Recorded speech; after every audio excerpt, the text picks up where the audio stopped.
الله بسم الله بسم الله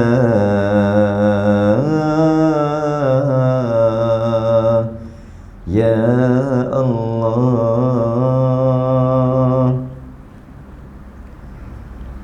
بسم الله بسم الله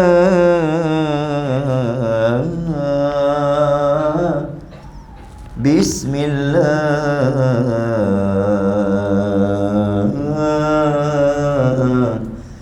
بسم الله بسم الله الرحمن الرحيم. Assalamualaikum warahmatullahi wabarakatuh. Al-Fatihah.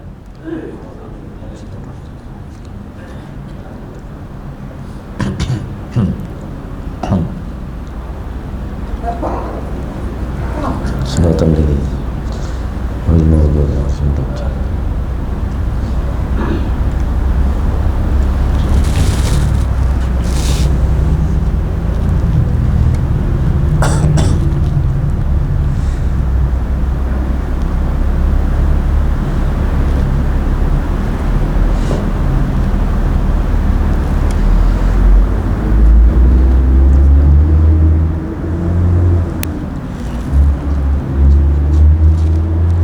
Alhamdulillahirabbil alamin wa bihi nasta'in ala umuri dunya waddin.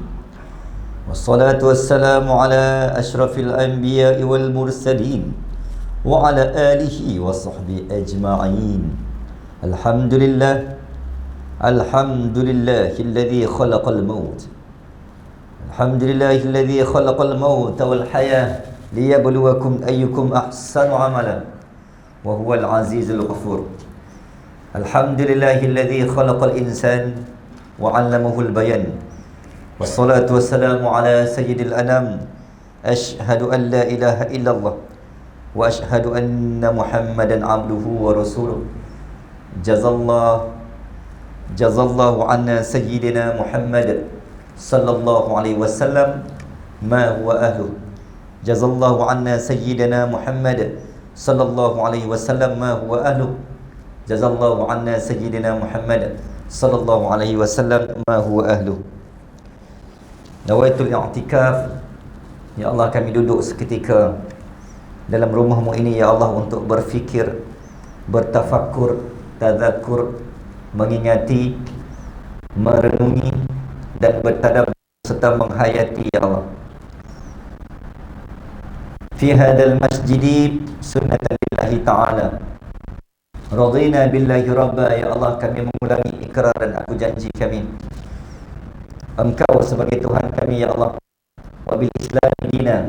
Islam itu sebagai the way of life, jalan hidup kami ya Allah. Wa bi Muhammadin nabiyya wa rasul. Dan kami redha dan kami akui Nabi Muhammad itu sebagai petunjuk jalan dan penyuluh cahaya dalam gelitanya kami bermula dari terang gelapnya rahim dunia sehingga bertemunya cahaya di dunia. Alhamdulillah, Tuan Imam, pimpinan masjid, sallallahu alaihi wasallam Muhammad, jawatan kuasa, penggerak, penyusun, pengatur, penjaga rumah Allah, penyambung dan penerus lidah dan risalah yang ditinggalkan oleh baginda Rasulullah sallallahu alaihi wasallam, semua yang terlibat, frontliners Masjid Darul Ulum yang penuh dengan keilmuan. Daripada bumi dan masjid ini lahirlah manusia-manusia yang dalam hatinya, dalam jiwanya ada iman. Daripada iman tercetusnya ilmu. Daripada ilmu tercetusnya Sayyidina Muhammad, hidayah dan petunjuk serta cahaya. Daripada ilmu itulah memimpin manusia menuju jalan yang mampu membezakan antara batil, hak dan batil. Dengan ilmu itu kita akan mampu meluruskan jalan yang bengkok. Dengan ilmu itu kita mampu menjernihkan hati yang keruh. Dengan ilmu itu mampu menguatkan jiwa yang lemah. Seterusnya muslimin dan muslimat, ibu Sahabat, alhamdulillah, insya-Allah. Terima kasih atas jemputan. Kali pertama bukan singgah dah. Kali pertama kita terima kasih atas ingatan. Macam mana soalan ni? Tok Imam mimpi apa ni? Tok Imam mimpi mana ni? Imam saya kerap agak beberapa kali singgah sepanjang saya bergelar pelajar ulang alik ke Unisyam. Baru combo bulan lepas. Siapa nak bagi hadiah masih dibuka. InsyaAllah saya nak saja nak abang. Baru habis convocation bulan lepas. Jadi saya buka tawaran siapa nak bagi bunga atau hadiah sehingga 31 Disember. InsyaAllah masih diterima. Sallallahu alaihi wasallam, insyaAllah. Jadi saya minta izin lah. Minta izin masuk kawasan. Hampir 2 tahun saya lalu lalang kawasan ni. Tak ada minta izin. Hari ni minta izin dulu. Okay, insyaAllah. Jadi sejak lepas kombo ni jarang lah main ni kan. Okay, insyaAllah muslimin dan muslimat, alhamdulillah kita nak membicarakan satu tajuk yang saya kira tajuk yang sangat dekat, yang besar dan berat, dan tak sesuai untuk dibincangkan oleh saya sebab saya ringannya 40 kilo. Tajuk ni berat.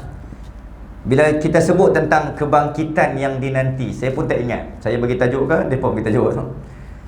Bila sebut tentang kebangkitan yang dinanti, tak lain dan tidak bukan hanya cerita dan berita tentang, sama ada saya tidaklah mengkhususkan sangat perbincangan dan perkongsian kita malam ni kepada tajuk krisis Israel-Palestin, walaupun mungkin itu yang ditunggu dan dinanti, tapi tidak lain dan bukan kita tak dapat nak elak.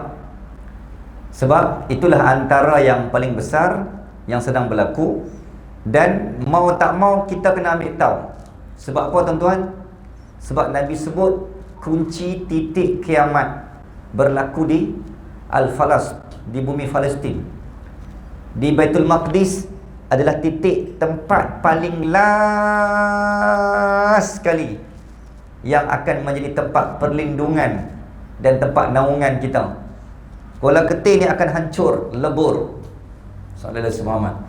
Habis dah semua tempat, daerah, jajahan, wilayah, kampung, bandar, negeri, negara atas muka bumi Allah ni akan hancur, musnah. Ketika idza zulzilatil ardu zilzalaha, ketika permulaan kiamat, tuan-tuan, maka seluruh bumi ini kullu fil ardi, kulli makan, fi kulli ayyud, fi kulli makan wal maidan wa fi kulli zaman. Semua tempat, semua medan, semua daerah, semua kampung negeri akan hancur, kecuali Palestin akan menjadi tempat terakhir, last sekali. Sebab itu menjadi tujuan kenapa Yahudi percaya dan mereka nak sangat Palestin, sebab mereka pun percaya pada hadis dalam kitab perjanjian lama mereka bahawa memang Palestin ini tempat terakhir. Dalam hadis Nabi sebut Ardul Mahsyar wal Mansyar, tempat yang menjadi titik mula kiamat dan titik akhir sebelum bumi ini dihancur dan digulungkan. Jadi tempat mahsyar, mansyar, tempat yang dibangkit. Nabi Muhammad selaku manusia pertama yang akan bangkit dalam peristiwa mahsyar dan kiamat juga akan diangkat, dibangkit mansyar, wa ilaihin nusyur, akan dibangkitkan kepada Allah juga melalui Palestin. Maka kita semua akan follow Nabi umat Muhammad yang akan bangkit paling awal ni untuk dihadapkan ke mahsyar melalui bumi Palestin. Istimewanya bumi ni tuan-tuan. Jadi dalam sallallahu alaihi wasallam Muhammad bila cerita tentang bangkit, jadi poin pertama kita, siapa yang nak tunggu bangkit ni? Siapa yang perlu bangkit sebenarnya? Tu 3 benda tuan-tuan. 3 perkara yang perlu bangkit bila cerebut tentang Palestin. Yang pertama adalah umat Islam. Selama peristiwa ni 75 tahun dah, ibu-ibu dan ayah-ayah, cerita ni dan berita tentang Palestin ni bukan baru kan, 75 tahun dah. Tapi selama ni tak pernah ambil tahu pun, tak tahu pun, bukan tak tahu saja, tak mau ambil tahu. Orang dah bagi tahu dah, tu tak tahu lagi. Ni nak habaq main tahu ni. Pun ada juga orang yang buat pala tahu sampai orang tahu kata dia tak tahu. Jadi tahu ke tak tahu ni, nak abang tahu ni, nak bagi tahu ni. Jadi masa Yaman ni nak bagi tahu insya-Allah. Sebab Nabi dah bagi tahu lama. Okey. Yang pertama, bila kita tak ambil selama ni, tuan-tuan, dalam hidup manusia ni kadang bila kita tak susah, tak sakit, tak sulit, tak payah, tak jatuh, tak rebah, tak hilang, manusia dia agak sukar dan payah menyebut nama Allah bila tidak berlaku sebarang kesulitan. Contoh paling mudah, bila kita ambil duit, abang-abang, pakcik-pakcik yang masih kerja kerajaan, setiap 25 hari bulan kita pun cucuklah dinding. Saja aku mencucuk dinding 2 rakaat kerana Allah Ta'ala. Kita pun cucuk, duit pun keluar. Bila ambil duit kat mesin ATM, tuan-tuan, berapa orang yang bila dia pegang duit tu dia sebut Allah? Siapa pernah jumpa orang yang bila dia ambil duit sebut Allah bila dapat duit? Ada? Dekat mesin ATM tu Allah duit. Kalau ada tu kira tahap wali kot, kira dahsyat kira. Tapi duit yang kita pegang tu bila kita keluar daripada bank, tuan-tuan, katakanlah daripada 10 keping 50 tu sekeping jatuh melayang dalam longkang, apa yang kita sebut? Sebut apa? Allah jatuh, betul tak? Hak tasak yang dapat duit hang tak sebut Allah pun, tapi bila duit tu jatuh kita akan sebut Allah. Apa pelajarannya? Pelajarannya manusia ni memang macam tu. Manusia ni kalau tak kena bom, kalau tak rosak, tak hilang, tak diserang, tak sakit, tak rebah, dia tak akan sebut nama Allah. Saja-saja ada buat kereta sebut Allah, Allah, Allah. Kalau ada tu kira dahsyat lah kita sebut kan. Sehingga bila kita hilang sesuatu, bila Allah timpa musibah, maka kita akan menyebut nama Allah. Jadi antara lain, tuan-tuan, musibah ni Allah buat kena wajib dan perlu ada dalam hidup manusia. Kerana musibah tu boleh mengikat kembali hati manusia. Contoh musibah Palestin lah. Bila berlaku kali ni, tuan-tuan, semua manusia bangkit ni. Seolah-olah macam Allah nak beritahu, "Hei, orang-orang mau berpula, apa ngangau lagi? Masjid ni orang nak ambil dah, tanah ni orang nak ambil dah ni, negeri ni orang nak ambil dah." Macam itulah. Hampa tahu tak Masjid Aqsa tu masjid apa? Tu masjid nak ambil dah ni, masjid orang nak curi dah. Masjid nak runtuh dah, hampa nak ngangau lena lagi. Bangkit, oi. Islam ni orang nak pijak-pijak, Islam ni orang nak hina-hina ni. Islam ni orang nak runtuh-runtuh. Hampa duk nganga lagi, hampa duk main-main lagi. Sallallahu alaihi Muhammad. Jadi tuan-tuan, Allah sedang tepuk kepala kita. Tepuk dan tampak pipi kita. Wih, apa dia? Apa jadi? Masjid nak runtuh dah. Dia umpama macam tu. So yang pertama kena bangkit kita. Sebab tu kali ni agak luar biasa cerita tentang Palestin ni. Kali ni paling luar biasa. Sebab apa? Sebab selama ni bukan tak pernah ambil tahu dan bukan tak pernah buat ceramah Palestin, ada juga. Tapi kali ni dia jadi macam mana, jadi satu gelombang yang semua orang sibuk memperkatakan itu yang Allah nak. Hampa sibuk sembang pasal masjid, yang tu yang aku nak. Hampa sibuk sembang pasal agama yang sedang runtuh, yang tu yang aku nak.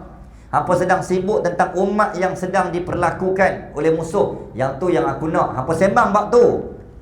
Kalau sembang kursi bab politik bagai ni, aku nak hampa sembang bab ni. Musibah akan menyatukan umat manusia yang jauh didekatkan, yang didekat dirapatkan, yang rapat dieratkan, yang erat diserasikan.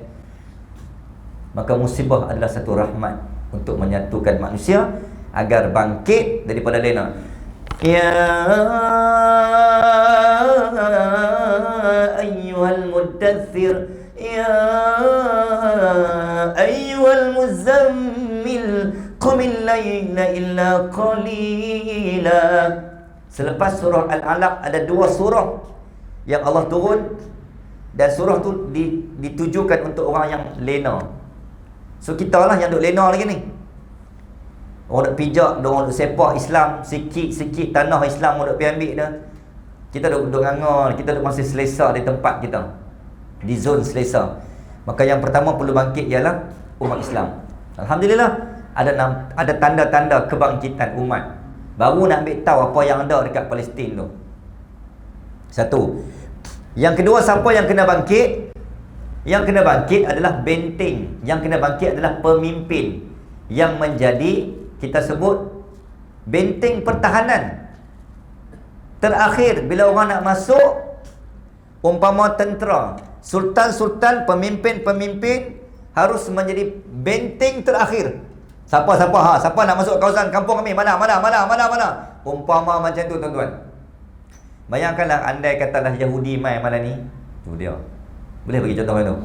Ekstrim sangat. Katalah Yahudi, abang ni live kan? Live kan? Katalah Yahudi tengok ni malam ni. Ada Yahudi abang? Kita tengok ada.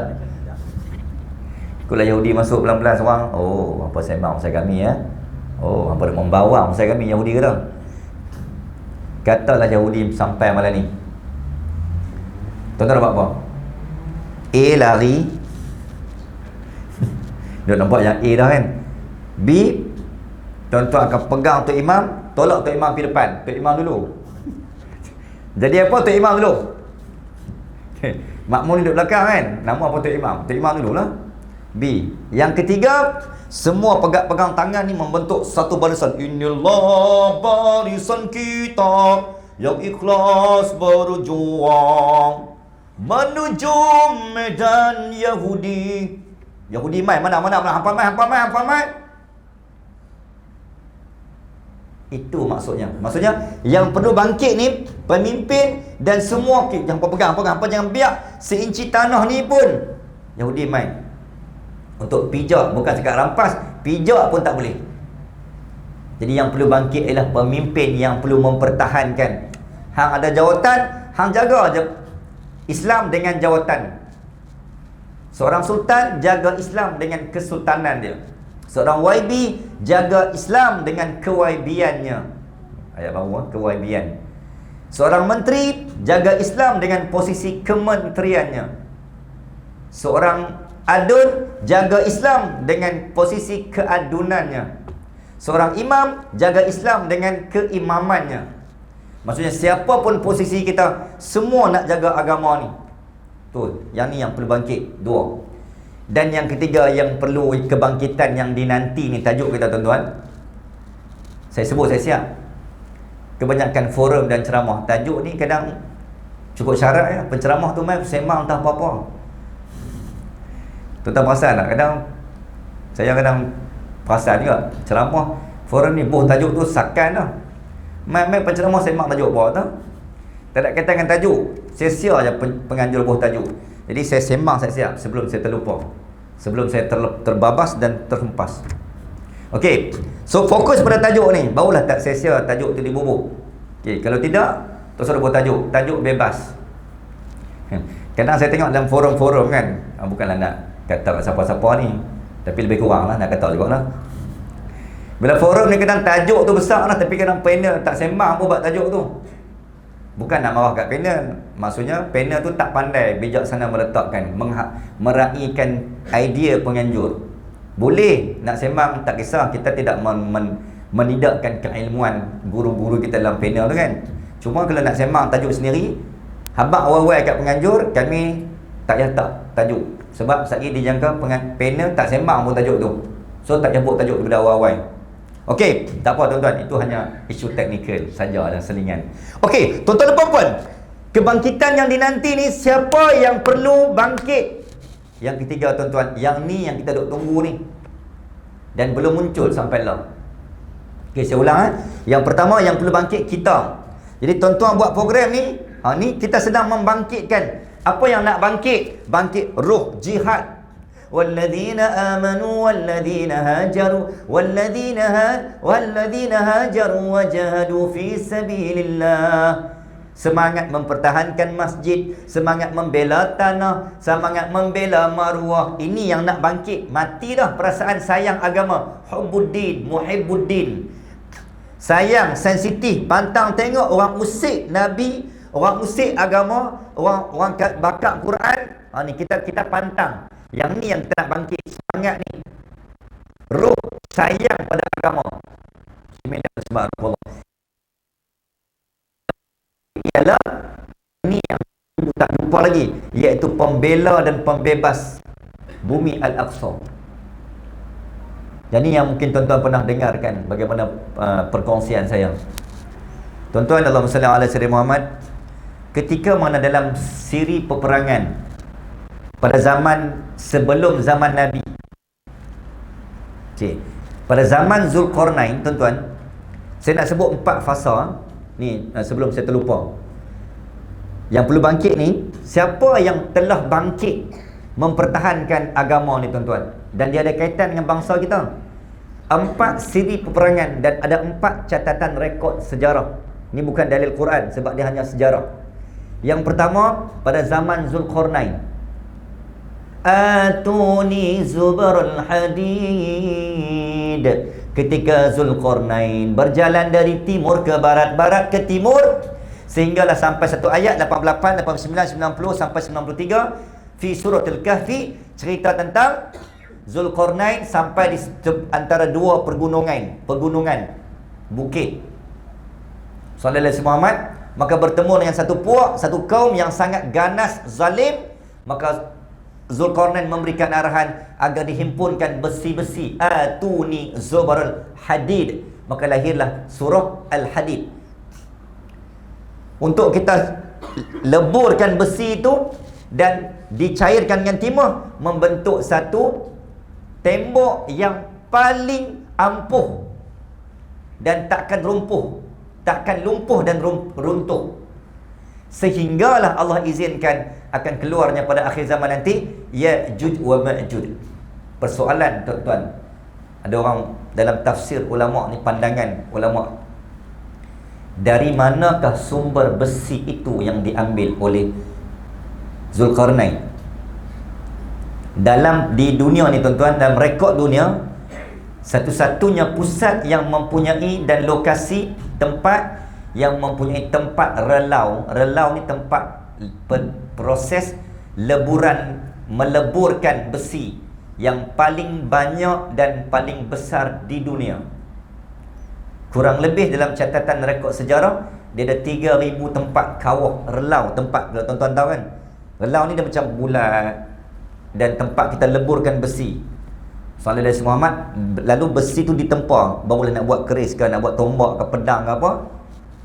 Di dunia, tempat yang paling besar, siapa tahu kat mana? Ada di Sungai Batu Merbuk.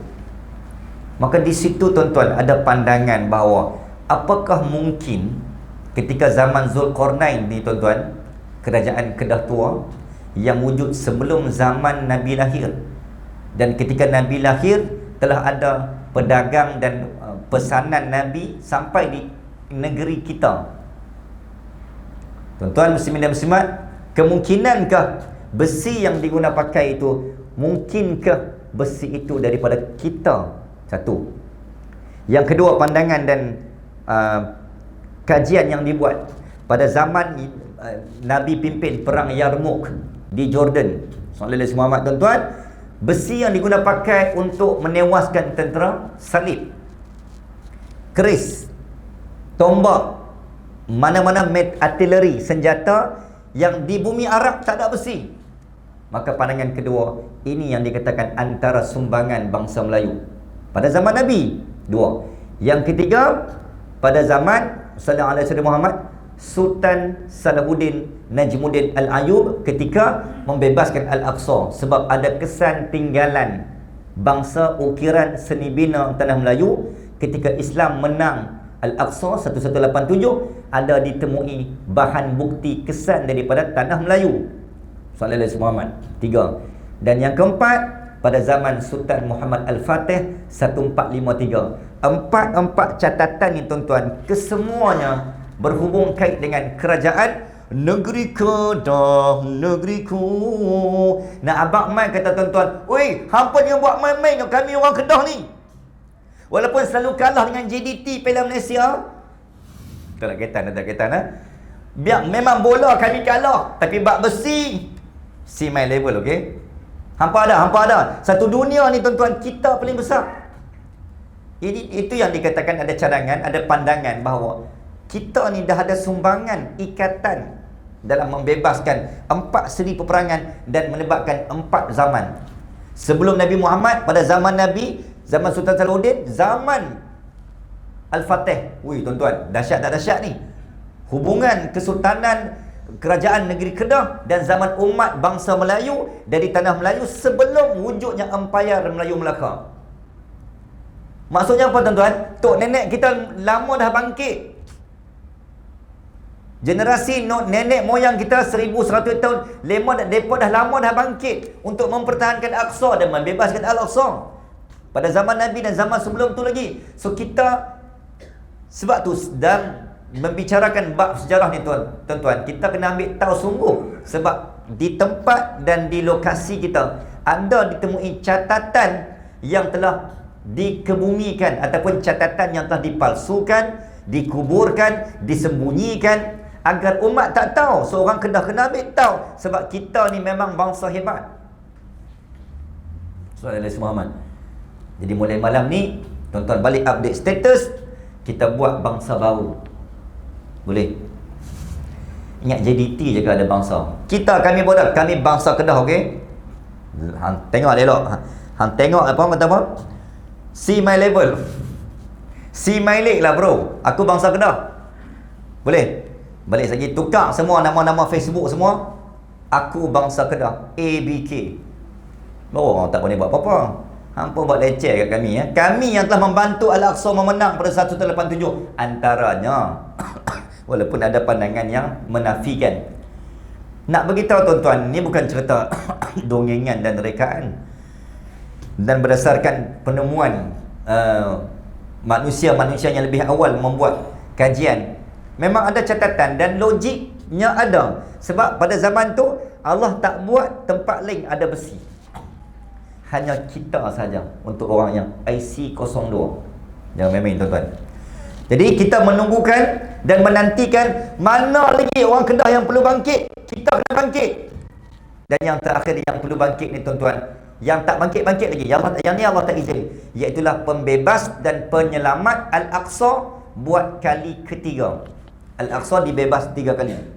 Pada zaman bangsa Arab, dia panggil Arab period. Zaman Arab 636 Masihi, zaman Kurdish, bangsa Kurdish pimpin dunia, Sultan Salahuddin Yusuf 1187, dan lepas tu bangsa Turki 1517, sampailah 1917, 1924 Islam jatuh, sampai sekarang tak ada lagi mana-mana bangsa dan pemimpin dunia yang bangkit membela. Apakah bangsa itu akan datang daripada membawa pula sekolah ketik? Tuan-tuan macam muka tak semangat. Cuba muka ganas sikit. Tak ada gaya nak takluk Al-Aqsa hampa ni. So orang Kedah ni kena ambil tahu ni sejarah kita. Okey? Semangat. Ni adik-adik boleh? Semangat ni. Jadi pembebas Al-Aqsa. Nak pergi Palestin ni? Betul ni mana ni? Spenda bukan spenda? Spenda tak pakai macam mana? Awal Yahudi. Saya Yahudi tembak lato-lato ni. Okey. Tuan-tuan puan muslimin dan muslimat rahimakumullah sallallahu alaihi wasallam. Okey, selingan nampak tu nak lena tu. Okey. So tuan-tuan, kita nak kembali kepada perbincangan yang lebih lanjut. Okey. Apa yang kita boleh ambil pelajaran tuan-tuan dalam kisah kebangkitan umat ni? So yang ni kesimpulan dia, kita masih menanti. Sebab tu ada orang berdoa tuan-tuan, ahli-ahli ulama, ahli-ahli tasawuf, dia doa, dia kata apa? Ya Allah, qum ya Umar. Bangkitlah wahai Umar. Dia mengharapkan, doa tu dia panggil doa macam doa yang penuh dengan falsafah. Sebab pembebas Al-Aqsa namanya Sayyidina Umar yang pertama. Qum ya Umar, bangkitlah wahai Umar ni. Ada ni tak boleh harap. Umpama macam tu lah. Qum Saladin, bangkitlah wahai Salahuddin Al-Ayyubi. Pemimpin Sultan ada ni seolah-olah macam tak ada kekuatan. Sallallahu alaihi wasallam. Qum, bangkitlah wahai Salim, sultan-sultan yang telah menjaga Al-Aqsa. Bangkit. Ni kami perlukan roh, semangat. Sebab yang ada ni semua macam tak ada kuat, semua senyap, tak berani kata apa. 6 negara di sekitar dan di sekelilingi Palestin, semua senyap. Dibisukan mulutnya, ditulikan telinganya, dibutakan matanya, tak berani. Sebab apa? Sebab kena jentik telok lah. Yahudi jentik. Sebab apa? Hampa kalau bersuara, Siap. Sebab apa? Sebarang 6 negara ni telah diikat oleh Yahudi dalam catatan akaun hutang. 1979, saya dah ulang banyak kali dah tuan-tuan, dalam rekod perjanjian 1979, Yahudi dah ikat tangan dah. Mereka lagi cerdik. Mereka dah zip dah mulut 6 negara ni, keliling negara tu, keliling Palestin, sallallahu alaihi Muhammad. Sebab apa? Sebab negara ini yang pernah menewas dan menumpaskan Yahudi dulu. Maka nak tumpaskan Islam dan Palestin, kena pegang 6 negara ni. Apakah negara itu? Mesir, Palestin dah confirm dah, Syria, Lebanon, Jordan, Iraq dan sebahagian pastinya Saudi. So 6 negara ni pegang. Bila pegang, sign. 1979 telah termaktub satu perjanjian dan kesepakatan antara 6 negara Yahudi ini, ya, Palestin akan dimusnahkan dari muka bumi, akan total menjadi Israel. Setuju ke tak setuju? 6 negara. Semua sign tuan-tuan.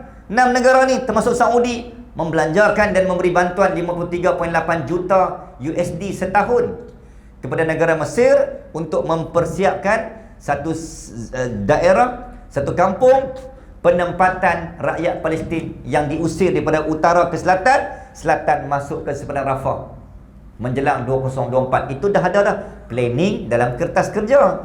Dah dibuat 1979. Mereka dah lama rancang. Sama ayat tu. Orang membuat pulas yang lalai.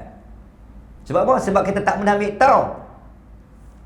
Sebab tu sejarah, tuan-tuan, antara kaedah dan cara musuh nak masuk ke tempat tanah jajahan, Portugis, Melayu Melaka, British 1786, Penang, Stanford Raffles, Temasek, Singapura, semua benda yang sama je. Hampa jangan sembang kuat-kuat. Shh. Sejarah jangan cerita ke orang Kedah. Jangan bagi orang tahu sejarah, biar mereka tak tahu sejarah. Shh. Bila orang tak tahu, tak ada lah semangat tu. Dalam sejarah ada spirit. Jadi bila tak tahu, biang orang ambil, biang. Sikit-sikit orang ambil, orang kutip, orang jarah, orang jamah. Lalai tinggal apa? Tinggal celepang. Apa sedihnya tuan-tuan? Disebabkan kelekaan kita. Burma, negara Islam, dibudakkan menjadi Myanmar. Kelekaan dan kealpaan kita tak pernah ambil tahu bab sejarah. Negara Islam Manila dikristiankan menjadi Filipin.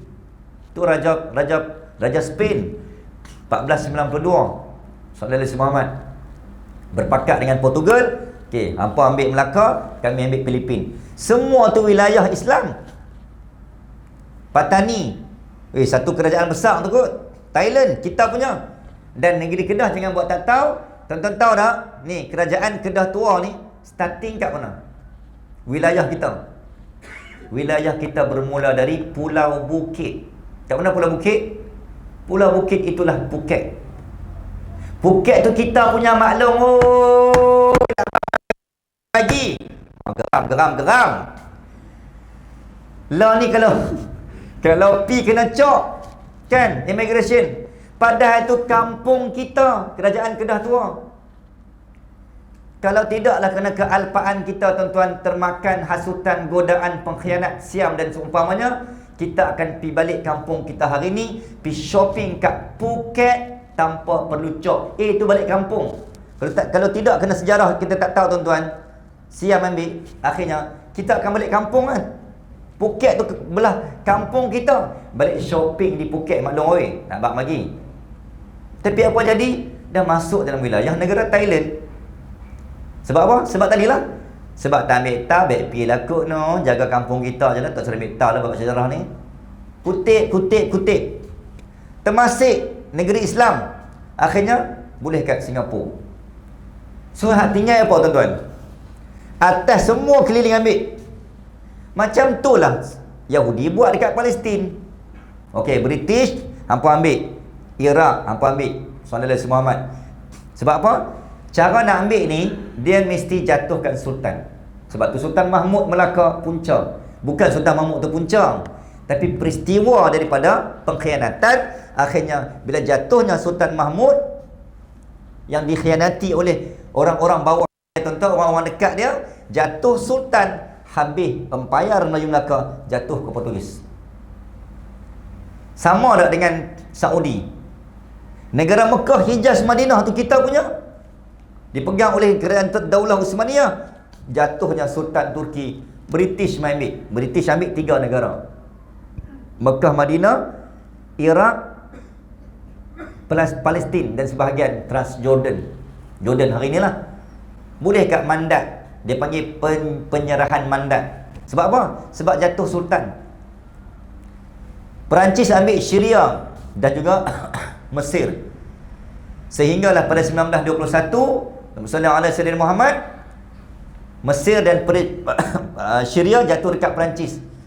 1921, tuan-tuan, lahirlah seorang pemimpin yang dinamakan Izzuddin. Dia lawan. Oi Perancis, hampa ni, hampa keluar. Ni negara kami ikut. Lawan. Akhirnya dia dihalau ke Palestin.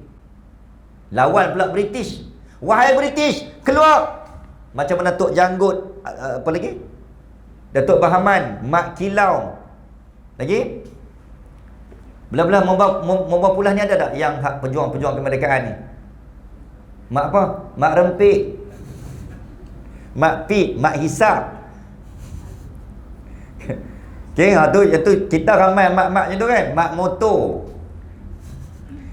Ni hak geng-geng pejuang kemerdekaan ni tak ada. Berjuanglah Izzuddin ni, tuan-tuan, menghalau British. Macam mana Tok Janggut menghalau. Walaupun akhirnya syahid dan gugur Mak Kilau dan seumpamanya. Akhirnya samalah Syekh Izzuddin gugur 1935. Di bumi Palestin, semangat keperjuangan dan juga kesemangatan perjuangan kemerdekaan, menuntut merdeka, halau penjajah. Dia nak bela balik Palestin ni, tuan-tuan. Jaga ni.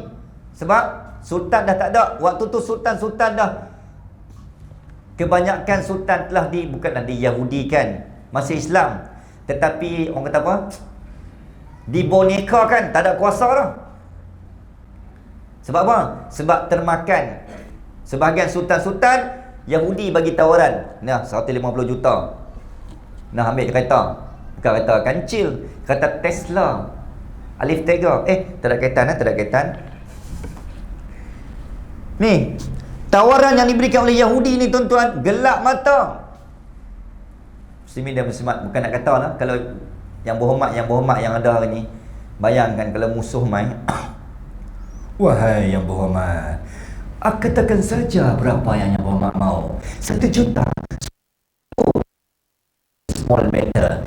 Dan ambil cek kosong, yang berhormat tulis saja berapa yang berhormat mau, dengan syarat yang berhormat akan berbuat pada saya. Kerana di sini ada apa? Memperpulih ada apa? Ada emas ke apa? Apa tak ada kawasan ni? Negeri miskin, daerah miskin ke tak? Wah, dia tak tahu Memperpulih ni kawasan kaya ni kan? Bayangkan kalau Yahudi tawar macam tu, tuan-tuan, agak-agak umat kita akan gelap mata. Tengok perjalanan fikir utang semua ni lainlah. Akhirnya tanah terjajah. Macam itulah yang Yahudi buat dekat Saudi, Yahudi buat dekat Palestin. Daripada semangat itulah, tuan-tuan, 1987 maka lahirlah Syekh Hasin Al-Maktoum membina dan merekrut dan mengasaskan pertubuhan dan disebut sebagai Brigade Al-Kataib Al-Syahid Al-Qassam, pejuang kemerdekaan. Jadi sepatutnya kita kena ada ni Brigade Al-Fatih, Brigade Tok Janggut, Brigade Mak Kilau. Tak tahulah pada zaman tu pemimpin kenapa tak buat Brigade. Kalau belah Kedah, siapa tahu? Siapa tahu pejuang kemerdekaan Kedah? Tu yang malah tanya semua koma. Sebab apa? Sebab muka-muka ni semua fail SPM sejarah ni. Semua SPM F9 kan? Acik tunjuk SPM ni, tulisan SPM ni, sungguh yang aku bersama kita ni, tuan-tuan. Antaranya, tuan-tuan, pejuang kemerdekaan Kedah adalah Tengku Kudin. anak pada almarhum Sultan Abdullah Ahmad Tajuddin, Sultan Kedah yang terawal pada tahun itulah 1821. Kerajaan Kedah daripada Sultan Muhammad daripada mana? Kota Pulau Kedah sampailah ke Pulau Perai.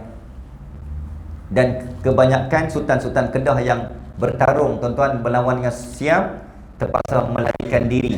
Sebahagiannya sampai ke Kampung Tok Soh, sampai ke laluan Kuala Ketil dalam rekod sejarah adalah laluan diraja sampai ke Bali. Itu sampailah tertimbun nama Siung Sallallahu Alaihi Muhammad. Dan di Bali pun ada salah satu kediaman, kita kata apa? Maqam diraja. Zaman-zaman selepas pada sultan-sultan yang telah ada yang dibunuh oleh kerajaan Siam ketika itu. Jadi jangan main-main Kuala Ketil ni laluan diraja ni. Okey. Jadi esok kita akan cek jalan kita semua kuning. Ustaz mana kata apa tak tahu kan? Kawasan kita kawasan diraja pun. Boleh cek Okey. InsyaAllah Sallallahu Muhammad. Masjid pun kita cat bau kuning tu. Okey. Nak abang semangat ni Kedah ni.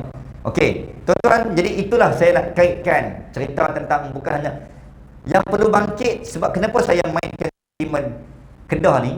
Sebab banyaknya pejuang kemerdekaan dan sejarah ke negeri kita yang telah membantu mengangkat syiar dan maruah Islam dan kaitan dengan Al-Aqsa.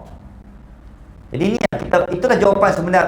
Yang perlu bangkit itu kita, bukan hanya pembebas Al-Aqsa. Kita ni, jangan tanya orang jauh, orang dekat ni bangkit tak bangkit lagi. Macam kita duk tengok lah minggu solidariti kan, pegang bendera Israel semangat lah. Semangat ni yang geng-geng tengah dia buat ni lah perarakan Palestin kan, merdeka ke apa, hancur Israel dengan muka biru ni, hancur muka geram ni, umpama macam Zionis duduk depan dia, depan mata. Kita pun main tanya Pak Long, semangat tarik nafas tu. Pak Long ada jantung tak? Jantung okey kan? Ada sikit jantung dah semangat kan ni? Tanya tadi subuh berapa? Subuh ke 7.30. Tu saudara sembang lah Pak Long kan. Dia hancur Israel 7.30 hang subuh. Hang nak lawan Israel macam mana? Pergi tembak Yahudi dalam rumah lu Pak Long. Dia kira Yahudi Palestin. Yahudi dalam rumah pun berlambak. Semayang Zuhur ke 4, Asar ke 6.30. Macam mana nak tembak Yahudi? Settle dulu bab-bab akidah, syariat, ibadat, benda yang basic. Masjid ramai, subuh seramai Jumaat. Itu baru layak sembang bab-bab Yahudi ni. Baru dah kemas dia, baru dia semangat tu seiring. Ini sembang kemas saja, tapi tak seiring dan seganding. Sebab tu Yahudi berani, dia kata depa ni geng-geng ni sembang kemas ni. Kata orang lama subuh kan bangkit pun Yahudi kata nak lawan kami. Sallallahu Alaihi Muhammad. Jadi tuan-tuan, itu pelajarannya. Okey. Poin yang seterusnya, apa yang kita boleh ambil? Allah, tuan-tuan, pelajaran yang kita boleh ambil daripada ibrah krisis Palestin ni, Allah nak beritahu kat kita tuan-tuan, di bumi ni ada 4 bumi yang Allah bangkitkan yang menjadi tiang. Okey, rumah kan nak bina masjid ada tiang, rumah ada tiang. Sallallahu Alaihi Muhammad. Dalam rumah tangga suami sebagai tiang. Dalam sekolah guru besar dan pemimpin ataupun pengetua jadi tiang. Dalam daerah JKK penghulu jadi tiang. Dalam jemaah tok imam jadi tiang. Sallallahu Alaihi Muhammad. Dalam DUN YB jadi tiang. Dalam negeri MB jadi tiang. Dalam negara PM jadi tiang. Dalam kesultanan negara agung menjadi tiang. Maka tiang seri ni hampa jangan runtuh jatuh, Islam jatuh. Okey. Jadi Allah menegakkan tuan-tuan, bumi ni ada tiang. Apa tiang dia? 4 negara dunia merupakan tiang Islam. Kalau 4 ni jatuh, habis ranah Islam.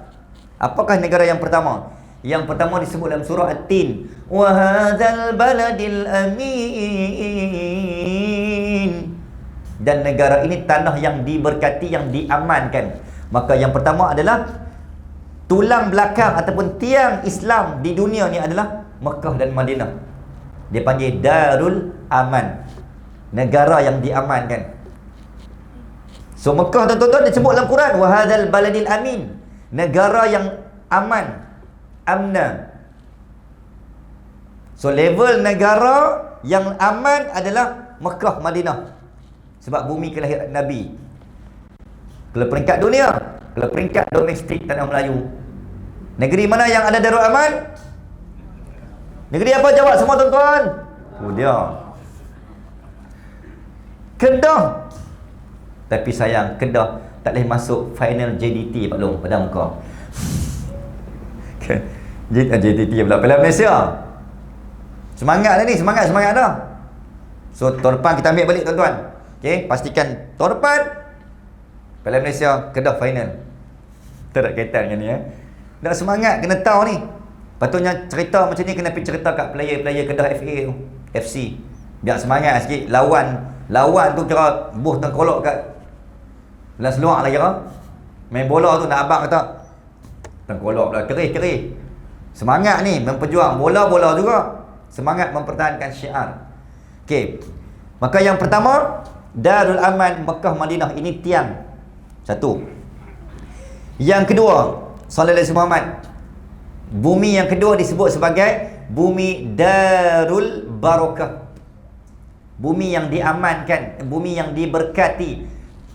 Sabit dengan hadis Nabi yang Nabi mendoakan, Allahumma barik lana fi yamanina, Allahumma barik lana fi syamina, wa barik lana fi yamanina. Ya Allah, Nabi sebut, ya Allah berkatilah bumi Syam. Dalam Syam tu ada Syria, Palestin termasuk sekali. Dan Nabi doa, ya Allah berkatilah bumi Yaman. Sebab tu baru ni bila berlakunya krisis antara negara yang ke depan dalam mempertahankan Islam di Palestin adalah Yaman, walaupun Syiah. Kita memanglah tak setuju bab Syiah tu, tetapi bab membela umat, bab akidah kita tak setuju. Tapi bab muamalah, bab membela ni, bab syiar ni, mempertahankan meruh, kita kena senada. Mana-mana negara yang mempertahankan Palestin, bab akidah kita tolak tepi sat. Sebab apa? Bukan kita nak menepikan akidah. Yang geng-geng negara Sunnah tu apa buat apa? Kita duk kata apa ni Syiah ni, Yaman ni Syiah ni bantu Palestin, Iran pun sama juga. Memanglah mereka tu Syiah, tapi hak kita hak Sunnah ni, kita buat apa? Mana pemimpin-pemimpin Sunnah duk marah sangat kat Syiah? Sekurang-kurangnya Syiah dia ada hubul watan, sifat membantu umat Islam di Palestin, walaupun kita tak setuju bab akidah tu. Bukan bermaksud kita senada bab akidah. Muslimin dan muslimat, maka Darul Barakah Yaman dan Syam. Nabi tidak mendoakan bumi Arab. Akhir zaman Arab akan jadi teruk tuan-tuan. Sebab tu tuan-tuan tengok hari ni Arab dah daripada buat Firaun baru, apa, piramid baru. Mekah Madinah, Saudi dah bina The Cube, Kaabah baru. Dalam tu ada shopping mall. Dahsyat tak dahsyat. Sebab tu Nabi sebut la ilaha illallah wailul lil arabi min syarri qad taraba. Dari Tuhan yang disembah melainkan Allah, celakalah kalian bangsa Arab. Maka bangsa Arab akan menjadi salah satu signal dan tanda bagaimana melihat akhir zaman akan berlaku. Semakin rosak, semakin tunduk berada di bawah wilayah ataupun berada di bawah tapak kaki musuh. Hari ni pemimpin Saudi tak berani kata, bukanlah kita tak berani kata apa. Walaupun ada yang kita tidak mengatakan semua rakyat bangsa Arab Saudi tu kita tidak menyokong Palestin.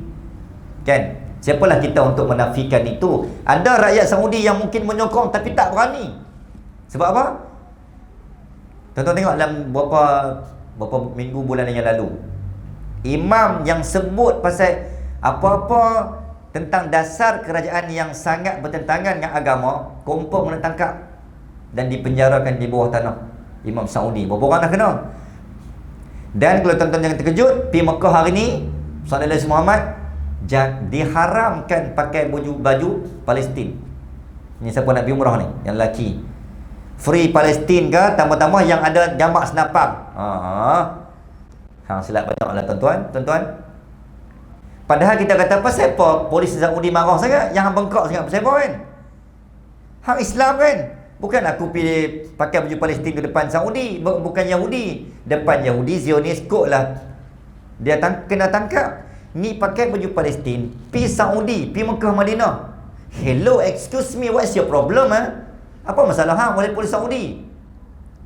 Tuan-tuan pernah terfikir tak? Saya ada jemaah saya tuan-tuan kena tahan 4 malam. Lelaki hanya kena pakai baju Palestin dalam balai Madinah. Polis Saudi dia punya soal siasat.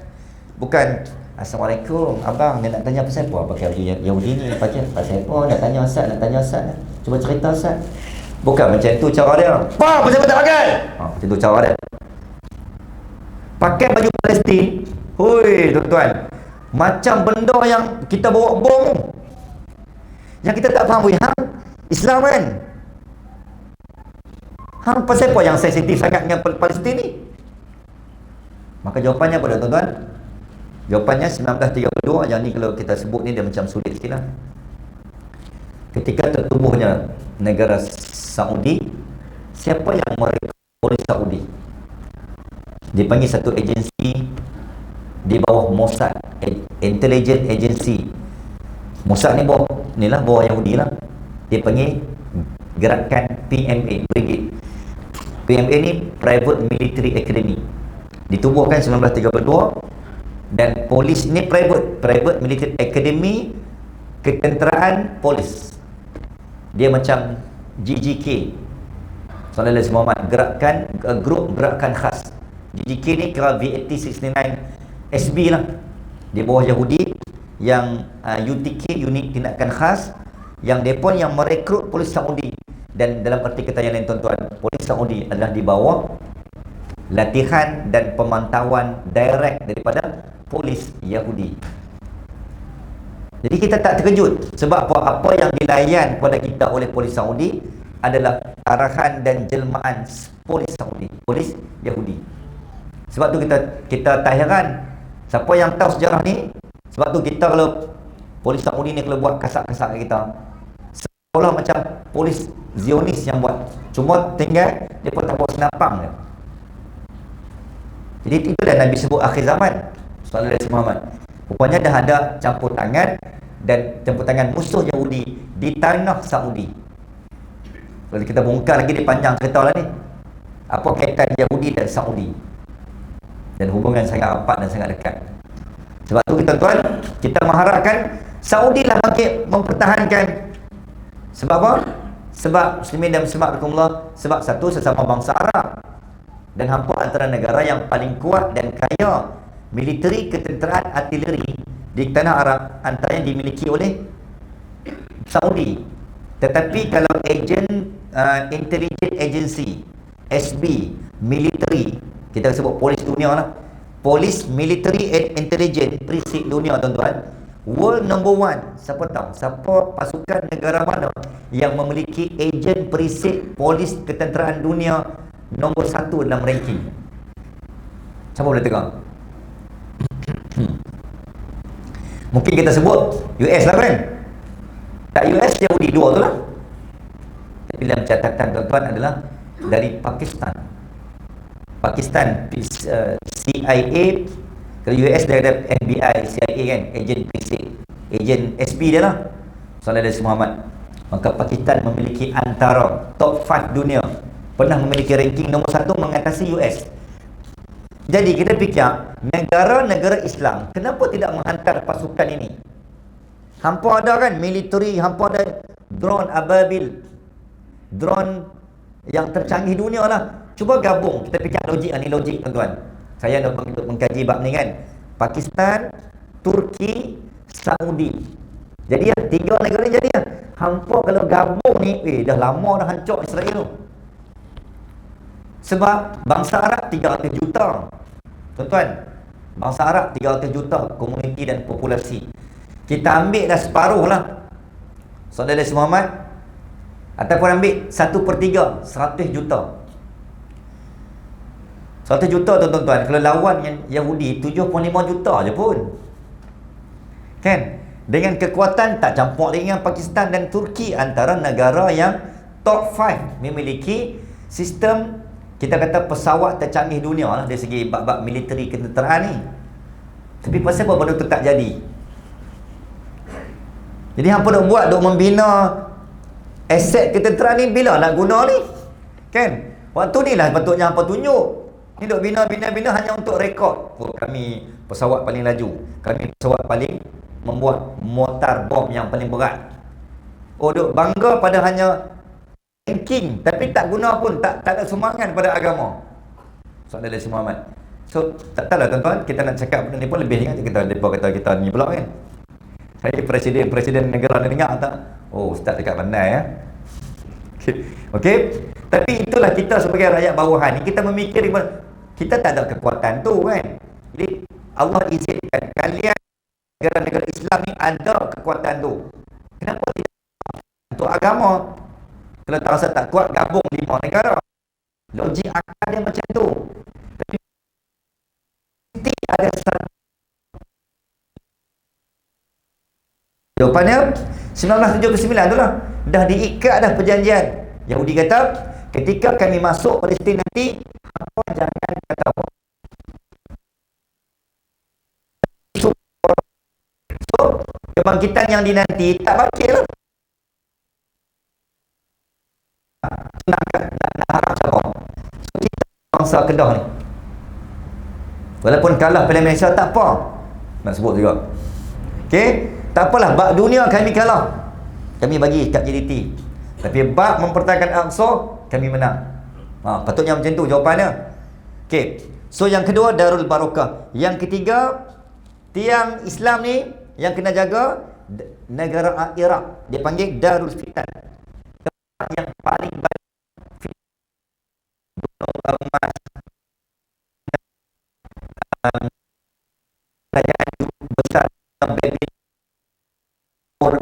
ni, kerajaan itu. Dan Iraq ni sehingga kan ke sungai Furat. Salah satu tanda akhir zaman, sungai terbesar di Iraq akan kering. Dah kering dah. Akan munculnya gunung emas yang semua orang akan berebut pergi ambil. Dan hari ni pun dah wujud dah gunung emas. Dan juga Yahudi percaya Dajjal tidak akan turun sehingga Iraq dimusnahkan. Dan hari ni Iraq hancur lebur setelah kewafatan dan selepas tamatnya era zaman Saddam Hussein selaku pemimpin umat Islam yang antara paling berani. Tuan-tuan, ada 2 pemimpin Islam yang berani tembak Zionis depan mata dalam rekod. Saddam Hussein dan juga Muammar Gaddafi, Syria, Libya. Tapi apa jadi dengan 2 orang ni? Yahudi dan US ni musuh Allah, daripada aim dah. Mana-mana pemimpin, sultan, khalifah, presiden, PM negara dunia yang betul-betul Islam, yang betul-betul iman, yang betul-betul jihad. Sallallahu alaihi Muhammad. Tuan-tuan, kita pemimpin Islam dulu, mereka lawan untuk syahid. Kita lawan untuk apa, tuan-tuan? Kita lawan untuk menang jawatan, untuk menang kursi. Itu beza pemimpin dunia ni. Pemimpin akhirat lawan untuk syahid. Pemimpin dunia lawan untuk menang kerusi, mempertahankan jawatan. Itu beza pemimpin dunia dengan pemimpin akhirat. Jadi bab pemimpin dunia ni, Yahudi kata, okey, ni kekal. Tapi bab pemimpin akhirat ni, kita kena buang. Sebab tu Presiden Dr. Morsi ni pemimpin akhirat yang berani bagi bantuan dekat Palestin. Dia buka sempadan ketika Mesir dipimpin oleh almarhum Dr. Morsi kan. Oi, bahagianya rakyat Palestin boleh makan makan Maggi, Tom Yum. Tak ada lah sampai macam tu. Nak abang kata bahagianya sebab presiden menjaga itu rakyat negeri jiran kan. Sallallahu alaihi Muhammad. Tapi apa jadi? Saddam, Muammar Gaddafi dan Dr. Morsi habis dua-dua, tiga-tiga kena bunuh. Siapa yang bermain strategi dan perancangan di belakang? Juga musuh Islam. Dimomok dan disogokkan, disaiko bahawa pemimpin ni pemimpin yang tak menggunakan kuasa, zalim. Akhirnya rakyat percaya. Bila percaya, rakyat bangkit menentang. Yahudi tepuk tangan. Kita dah berjaya mempengaruhi fikiran rakyat dan umat. Kita tak payah bunuh, tapi biar rakyat dia yang bunuh pemimpin dia. Oh, ini sedih tuan-tuan. Akhirnya 3 orang ni mati. Bila mati ada ni, Yahudi lalu, baik tuan. Lalu, baik tuan. Kami masuk Palestin ni, baik tuan. Duk baik tu lah. Dah. Semua Islam kena ambil sikit. Zaman dulu pemimpin, mana? Hang berani halangkan mayat aku dulu. Tak ada, yang tu dah tak ada lah. Bismillahirrahmanirrahim. Dan yang tu yang kita nak menantikan kebangkitan pemimpin yang seberani itu. Jadi kita masih menanti orang yang betul-betul ada roh Saddam, roh Dr. Morsi, Dr. Sallallahu Alaihi Muhammad. Tadilah pemimpin-pemimpin yang saya sebut tadi yang telah berjaya membela dan Al-Aqsa. Okay, Darul Fitan. Yang keempat, Palestin disebut Darus Syuhada. Maka tuan-tuan, Palestin ni negara yang paling ramai syuhada di dunia. Ni 7 Oktober sampai hari ni hari yang ke-56 lebih kurang. Pertempuran ni, walaupun ada gencatan senjata baru ni, sebenarnya Israel ni kalah dah 56. Nampak macam pemenang kan. Kalau mereka tak kalah tuan-tuan, mereka takkan buat gencatan senjata. Gencatan senjata ni nak rehat sebab nak top up daripada US untuk top up. Dalam dia panggil, dulu pernah wujud dia panggil operasi Nickel Grass. Bila kurangnya artileri peluru dah berkurang, maka US akan support operasi Nickel Grass 22,325. Artileri peluru kapal akan ditop up. Dia pump masuk. Israel tak larat dah tuan-tuan. Dalam rekod catatan ditulis oleh wartawan Israel Sallallahu Alaihi Muhammad, baru-baru ni sepanjang duk lawan ni kan 55 hari ni, tak kurang daripada 1,600 tentera Israel Yahudi tumpas dan jatuh, tak ada pasal ni, dan kena gangguan PTSD, psychotrauma disorder, gangguan cacat fizikal dan mental secara cacat kekal.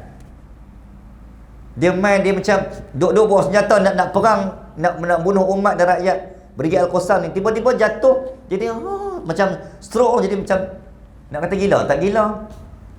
1,600 orang tuan-tuan kalah sebelum berjuang. Mereka tak bunuh Al-Qassam lagi, hampa jatuh dulu. Siapa yang telah memberikan kekuatan dan keizinan? Siapa yang buat benda tu? Sebab tu Palestin ni dia disebut sebagai bumi. Kita tak tahu apa doa 20,000 ni, dah 20,000 dah 7 Oktober sampai 50 ni, 50 sampai hari ni lah kan. 20,000 syuhada. 20,000 syuhada ni, mereka ni hidup bal ahya'un walakin la tash'urun. Kita tak tahu apa yang depa doa sebelum depa wafat.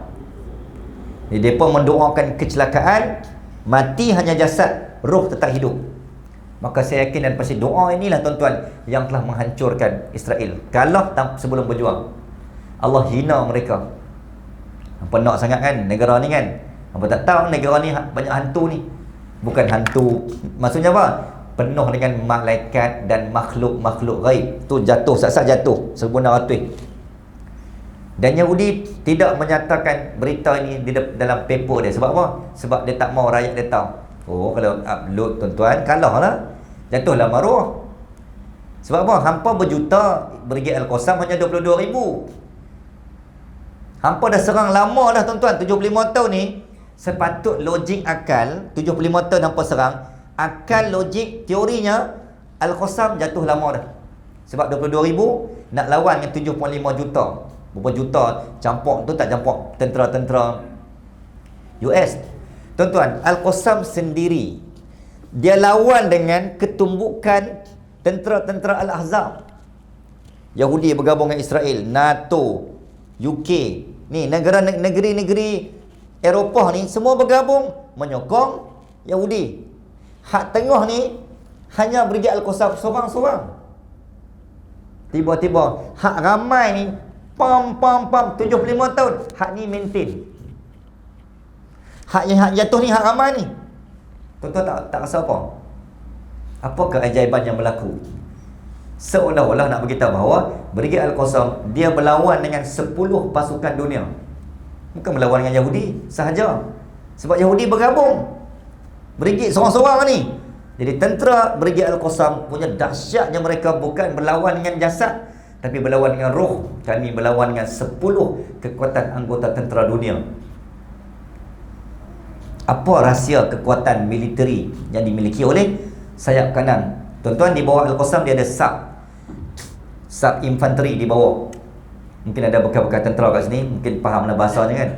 Dia ada infanteri di bawah, Brigade Syuhada Al-Aqsa, Palestinian Military Jihad, Saudara Muhammad, DMFJ, antara nama-nama brigade yang di bawah Al-Qassam. Dan satu orang, semua orang Palestin saja.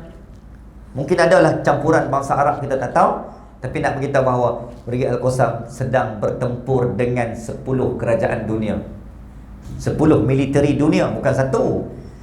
Tapi akhirnya Allah menangkan hak kecil dan sikit.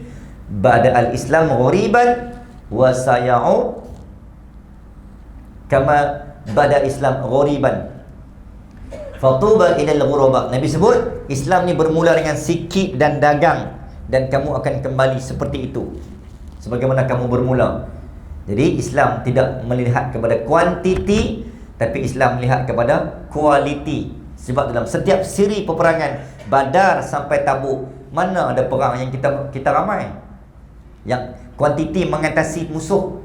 Badar 313 lawan 1000 Quraisy. Uhud 700 lawan 3000 Quraisy. Tabuk 3000 Islam. Khandaq 3000 Islam lawan 10,000 Quraisy, bergabung dengan Yahudi. 8 puak Bani Nadir, Quraizah, Khaybar, Sallallahu Muhammad, Qainuqa, tetap menang. Sampailah Hawazin, sampailah Hunain dan Tabuk yang last sekali. Semua kita sikit dan akhirnya kita menang. Maksudnya apa tuan-tuan? Allah nak bagi tahu Islam terbina dan tertegak dengan kualiti, bukan kuantiti. Setakat kuantiti ramai saja tu bukan penentu. Ramai tu tak boleh buat apa. Kalau ramai tu jenis hanya ramai pada binangan tapi tak ada nilai, no point. Maka masjid nak melahirkan anak-anak pelajar, sekolah melahirkan pelajar yang berkualiti, bukan yang berkuantiti. Sia-sia ada 10A, 20A pun, tapi seorang hak 20A tu, hak 10A tu, lalas bila mak dia mati, seorang pun tak main memandikan jenazah anak dia, jenazah mak dia. Tak payahlah. Hang 10A ke 20A ke, aku tak bangga pun. Kadang anak tak ada A, anak tu yang memandikan jenazah walaupun tak ada A. Tu kualiti seorang anak, bukan pada nilai A, peperiksaan bilangan A tu. Kan? Anak-anak sebut, Mak dengar tak ceramah semalam, Ustaz kata mulai hari ni jangan cari banyak A. Jadi mak cek nak periksa ni, cek nak cari A saja. Ustaz kata banyak A pun belum tentu. Okey? Bukanlah maksudnya itu. Kalau memang nak dapat semua A lah. Okey, tuan-tuan, saya kira cukuplah sekadar itu. Allahumma salli ala Muhammad. Boleh Boleh?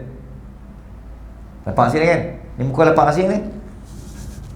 Okey, jadi saya kira sebagai penutup dia, Allahumma salli ala Muhammad. Okey, saya nak tutup kat mana ni? Okey, apa akan jadi sebenarnya? Palestin ni ending dia macam mana? Berdasarkan hadis-hadis Nabi akhir zaman. Yang pertama rujukan kita pada surah Al-Isra. Wa qadayna ila bani Israil. Ayat yang keempat, ayat yang kelima. La tufsidunna fil ardi marratain. Bila Yahudi ni melakukan kerosakan kali kedua, maka Allah janji, dan janji itu pasti ditepati, iaitu fa idza jaa wa'du ulahuma ibadan lana uli ba'sin fajazu khilal ad-diyar. Bila Yahudi ni melakukan kerosakan kedua, maka aku akan datangkan seorang ibadan lana uli ba'sin fajazu khilal ad-diyar. Seorang ibadan lana, maksudnya apa? Abid, hamba aku, seorang hamba Allah, seorang manusia yang paling soleh, yang paling taat, yang paling patuh, yang paling baik, yang paling mulia, yang paling soleh di atas muka bumi, maka dia ni yang akan menghapuskan kejahanaman, kezaliman, kerosakan dan apa kita kata, kedahsyatan, kejahatan Israel. Tidak lain dan tak bukan, dia adalah Al-Mahdi. Maksudnya kita boleh ambil daripada ayat Quran ni, zaman Israel ni buat masa ni, dia tidak akan kalah. Sallallahu alaihi wasallam. Selagi mana dia dok buat rosak, Sehinggalah Allah kata bumi dia tak dapat nak selamat dah, baru Allah lahirkan Imam Al-Mahdi. Almarhum Syekh Ahmad Yasin dia kata, paling awal peristiwa tu akan berlaku kekalahan teruk Israel, sehingga timbulnya bibit-bibit kemenangan Islam adalah 2027. Jadi catatan Syekh Ahmad Yasin. So hari ni 2023, nak habis dah, so usaha ni dah 2024, so 3 tahun lagi. Jadi bila habisnya riwayat Israel Zionis, maka tuan-tuan, maka bermulalah Islam. Jadi kita akan masuk zaman Al-Mahdi tu. Bukan bermaksud tuan-tuan wajib beriman dengan 2027 tu. Saya tuan-tuan, ustaz mana kata dia nak kiamat dah 2027 ni, kereta-kereta tak habis lagi macam mana ni, hutang tanah, hutang kereta. Okey, pencen hari kita ni berhenti kerja dah, dunia-dunia tak ada apa dah ni, nak kiamat dah ni. Okey, teruskan kehidupan seperti biasa. Cuma itu pandangan ulama. Dia kata bibit-bibit kekalahan besar Israel pada 2027. Itu pandangan dia. Sebab ulama ni mungkin diberikan firasat. Almarhum Syekh Ahmad Yasin pernah menyebut. Jadi dalam hadis yang lain, tidak kemungkinan besar kita tak akan muncul dah pemimpin yang ada zaman kita yang akan membebaskan Al-Aqsa, kerana yang akan hanya membebaskan Al-Aqsa dan menghapuskan Israel Zionis adalah hanya Imam Mahdi. So hanya tak ada orang dah. Sebab tu pemimpin yang ada hari ni macam tak boleh harap. Sebab tak ada, memang takkan ada. Sallallahu alaihi Muhammad. Melainkan ada satu keajaiban yang Allah buat, yang tu di luar pengetahuan kita. Wallahu ta'ala alam. Dan kita pun tidak nak sebut benda tu. Cuma apa yang kita sebut, itulah. Bila Yahudi kali kedua, akan datang seorang hamba ku yang terkuat. Tuan-tuan, sallallahu alaihi Muhammad, kenapa Palestin belum menang? Kerana manusia yang ada hari ni, kita masih lagi tak betul-betul kuat dan soleh. Kalau Islam ni ramai orang soleh, maka Allah akan buat musuh akan jatuh. Dia macam tu. Dia panggil apa? Kontra. Dia punya hukum alam. Ramai orang baik dan soleh, musuh akan merudung. Tapi bila kurangnya orang baik dan soleh, musuh ni akan ditadbir, dipegang oleh bumi. Maksudnya selagi mana musuh kuasai dunia, maksudnya point dia, kita masih tak baik, kita masih tak berapa soleh, tak berapa baik, tak berapa taat, tak berapa patuh perintah Allah. Sebab tu Allah belum datang, Allah belum meranakkan musuh tu. So puncanya bukan musuh, puncanya kita yang kena perkemas, tuan-tuan. Perkemas ketaatan, kesolehan, kepatuhan, sehingga waktu tu Allah Ta'ala tampakkan ketakutan pada musuh kita. Barang siapa yang takut, barang siapa yang tidak takut pada Allah, Allah akan buat musuh tidak takut pada kita. Itu formula dia. Barang siapa yang hanya takut ittaqullah pada Allah, Allah akan buat musuh takut pada kita. So, siapa yang tak takut pada Allah, Allah cabut perasaan takut, maka musuh berani. Dia tengok kita kecil, sebab kita pun berani pada Allah. Itu dia punya formulanya, tuan-tuan. Jadi mudah-mudahan dengan sedikit kesimpulan itu boleh memberikan kita kekuatan untuk kita bina balik kesatuan, titik hubung, titik sambung antara seluruh bangsa utama dunia, khususnya geng-geng BK ni. Okey, GBK mulai malam ni kita akan lancarkan. Okey, WhatsApp baru, grup kita dia panggil GBK, Geng Bangsa Kedah. Tu Imam jadi admin. Okey, panik add semua. Okey, dalam tu sembang bab jihad je. Tu Imam beli tiket lah. Tiket apa? Esok ke Palestin ni. Takkan sembang bab jihad GBK. InsyaAllah Geng Bangsa Kedah untuk membebaskan Al-Aqsa je. Mudah-mudahan. Jadi insyaAllah terima kasih pihak masjid atas ruang peluang. InsyaAllah mudah-mudahan ada manfaat kan. Minta maaf andainya ada kekurangan, kecacatan, gurau senda yang tak kena di mana-mana. Mudah-mudahan Allah berikan kita lah kesatuan dan kekuatan dan menjadi asbab untuk Allah himpun. Dan doa semangat kita ni hantar secara maya kepada Brigade Al-Qassam, supaya malam ni Brigade Al-Qassam dia pun semangat. Weh, kenapa semangat ni? Rasa kuat ni. Ada siapa doa kat kita ni? Rupanya GBK Mulba Pulas. So kita yang menentukan kemenangan itu.